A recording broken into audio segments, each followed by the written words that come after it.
Married life and parenting.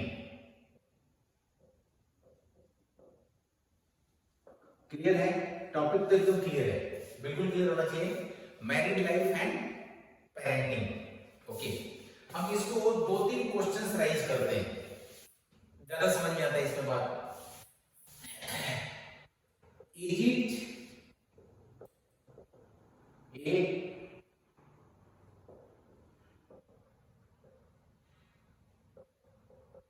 Friendship? Okay, generally बोला जाता है कि दो जो मैरिड कपल्स हैं इनका फ्रेंडली रिलेशन होना चाहिए, मतलब एज ए फ्रेंड रहना चाहिए, फ्रेंडशिप से स्टार्ट होना चाहिए। फ्रेंडली होना मतलब बहुत ही इंपॉर्टेंट बताया जाता है। फ्रेंडली होना मतलब इससे होता है कि हम एक दूसरे से सब कुछ शेयर करते हैं। हम यहाँ बेस ये मान के चलते हैं कि जो मैरिज है ये एक लाइफ लॉन्ग कमिटमेंट है, और इस लाइफ के दौरान जो दो लोग एक साथ रहने के लिए एग्री हुए हैं उनका सिलेक्शन एकदम परफेक्ट है। दोनों कपल्स परफेक्ट हैं, whether it is love marriage और अरेंज मैरिज, किसी भी तरह का मैरिज हो। लेकिन ये मान के हम चलेंगे बेस में कि ये दोनों ही पार्टनर्स जो है ना परफेक्ट हैं, एक दूसरे के साथ उनका तालमेल सब है, बढ़िया है। तो अब हम इसमें क्वेश्चन ये उठा रहे हैं कि जो मैरिड लाइफ है तो इसमें जो दो कपल्स हैं ये दोनों के बीच का रिलेशन क्या फ्रेंडली होना है? इतना काफी है क्या? मेरा व्यक्तिगत अनुभव पर्सनल ये बताना है कि ये सिर्फ अगर फ्रेंडशिप ही सिर्फ होता तो, हम फ्रेंडशिप भी तो करते हैं लोगों से, तो वहां पे हमारा सोच का एक होना, मेंटालिटी का एक होना ही काफी रहता है।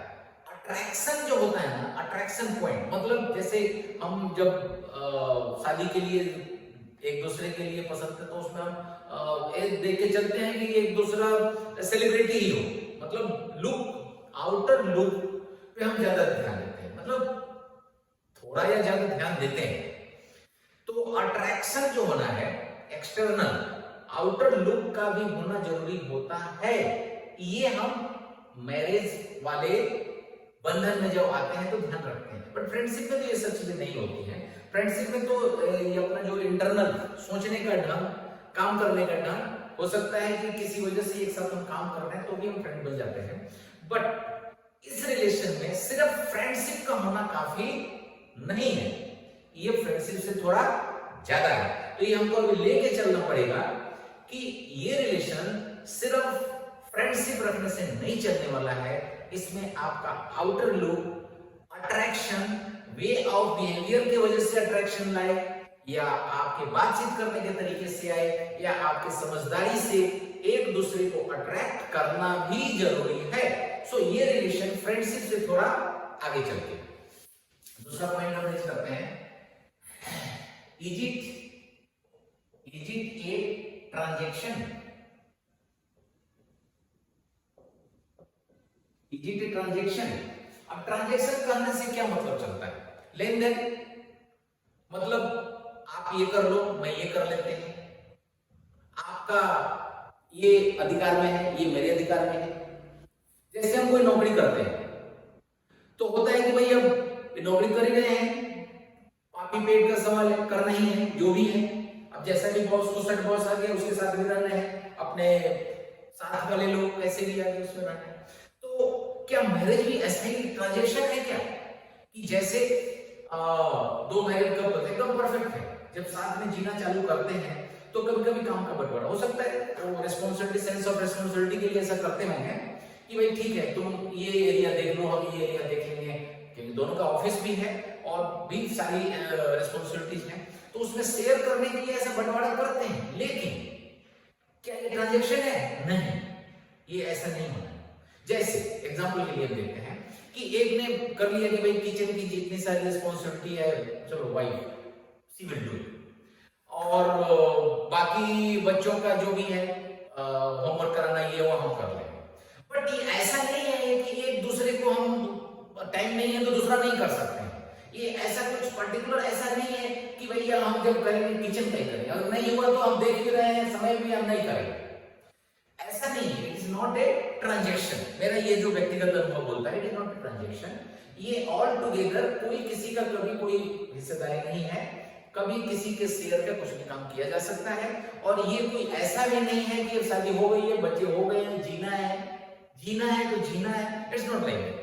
आपको उसमें थोड़ा सा इसका मीनिंग हट के लगाना पड़ेगा। It's not a transaction. क्षेत्र नहीं बांट सकते हैं, सबका सब क्षेत्र में हाथ बटाना ही है। और एक चीज जब मन में आ जाती है ना कि ये उसका काम उसका काम, ऐसा है नहीं, हम सबका काम है और हम कभी भी किसी का काम कर सकते हैं।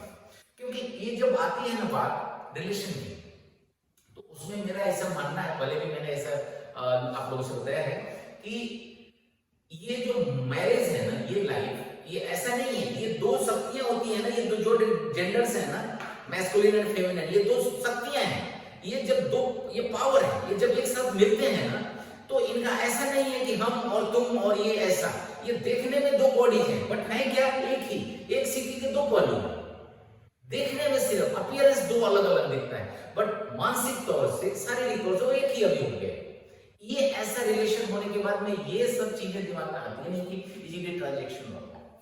ठीक है, तो ये दो मुद्दे, हालांकि बहुत बड़ा सब्जेक्ट है, इसमें बहुत सारी बातें की जा सकती हैं, बट ये दो मुद्दे हम अभी डिस्कस किए हैं क्योंकि समय का में हम पेरेंटिंग के बारे में बात करेंगे। जब दो लोग इस बंधन में आते हैं और मैरिड लाइफ जीना चालू करते हैं, तो उनको पेरेंट्स भी बनना है और उनको ही नहीं पेरेंट्स बना, उनके भी पेरेंट्स होते हैं सामने।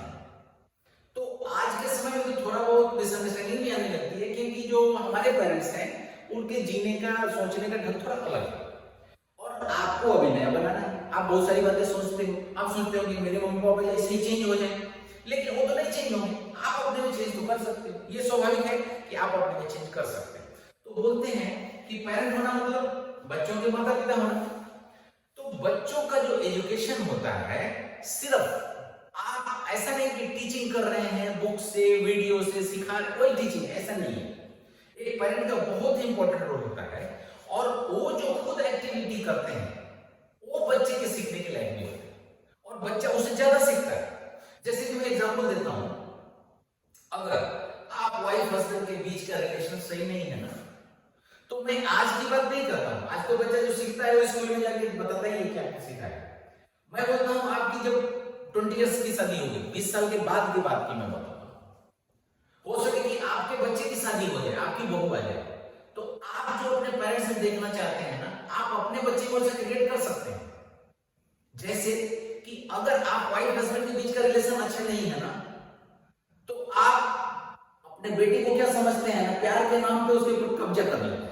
ये मां तो कब्जा कर ही लेती है और देखती है कि बहू आ गई है, पता नहीं हमारे हाथ से ले ना ले।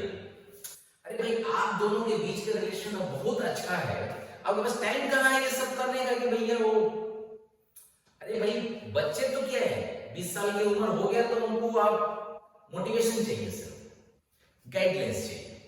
आप उनको प्यार के नाम पे कब्जा करके नहीं बैठना है कि मेरे हाथ से ना निकल जाए, हाथ से ना निकल जाए। भावनात्मक सिर्फ रिलेशन नहीं बनाना है, एक प्रोफेशनल रिलेशन है। जैसे चिड़िया लोग कैसे है, बच्चा एक आता है, धक्का देते हैं, गिर के कुछ चिड़िया मर भी जाती होंगी, लेकिन उनको धक्का दिए बिना उड़ नहीं पाती। तो एज ए पेरेंट आपको सिर्फ ये नहीं कि अपने पेरेंट्स से सब एक्सपेक्टेशन रहे वो मेरे साथ क्या करना क्या नहीं करना चाहिए। आपको पहले अपने को एज ए पेरेंट्स अपने बच्चे के लिए ऐसा एग्जांपल बनाना है कि हम उसको सिर्फ अपने व्हाट्सएप का स्टेटस में डालने के लिए उसका रिजल्ट का नहीं यूज करना है कि मेरा बेटे का 90% मार्क्स आ गए, ये आ गया, वो आ गया, इसके लिए सिर्फ नहीं यूज करना है। You do some exemplary.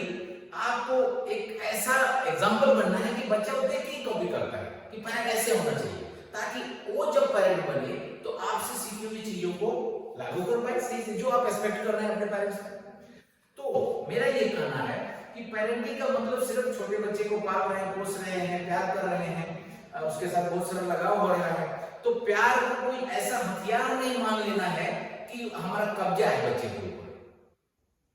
तो हम दोनों को लिंक इसलिए किए हैं कि ये जो पेरेंटिंग है आपके मैरिड लाइफ से बहुत ही कनेक्टेड है। आपकी मैरिड लाइफ बहुत अच्छी है ना, तो आपका पेरेंटिंग भी बहुत अच्छा होने वाला है। तो बड़ा मुद्दा मेरा ये था कि बच्चे के ऊपर कब्जा नहीं करके बैठे रहना है कि ये हाथ से ना निकल जाए। हो गया, उसका जिम्मेवारी है, मोटिवेट करिए उसको अच्छे रास्ते पे जाने के लिए, एक अच्छा सिटीजन बनाना है।